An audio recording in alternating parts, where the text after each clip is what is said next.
Përshëndetje të dashur miq Amazana. Sot do të përqendrohemi në një temë që ja vlen të vihet në fokus.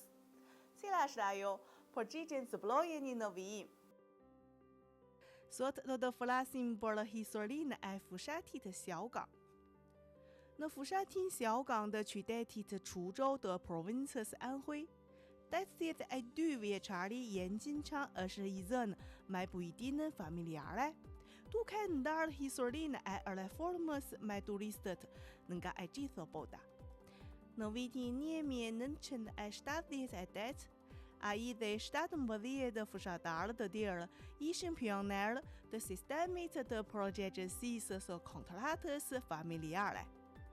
Ata promovuan reformën bujqësore, duke arritur të kohë të bolshme dhe duke e zgjeruar praktikën në të gjithë Kinën.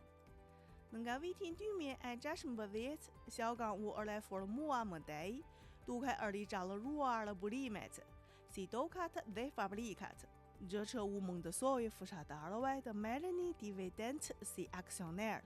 Gjatë 8 viteve të fundit, vlera e përgjithshme e këtyre dividendeve i ka tejkaluar 20 milionë yuanët, duke shënuar rritje për 7 herë radhasi. Sot fushati Xiaogang ka 17 kompani turistike, 80 dyqane e bujtina familjare, dhe gjysma e banorëve të tij janë të përfshirë në sektorin e turizmit. Në vitin 2024, Xiaogang u vlerësua si fushati më i mirë turistik nga OKB-ja, me të ardhurat të disponueshme për frymë prej 36.500 yuanësh. Transformimi i fushatit të Xiaogang përfaqëson rigjallërimin rural të Kinës.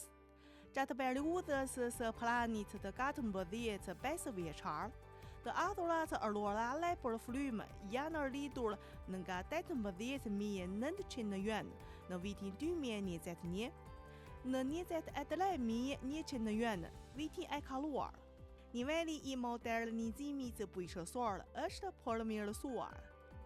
Gjatë planit të ardhshëm 5 vjeçar, rigjallërimi rural në Kinë patjetër do të ketë arritje të reja. Kjo ishte përmbajtja e emisionit të sotëm. Faleminderit që më ndoqët. Mund të ndani mendimet e tuaja te komentet. Jam Zana, shihemi herën tjetër.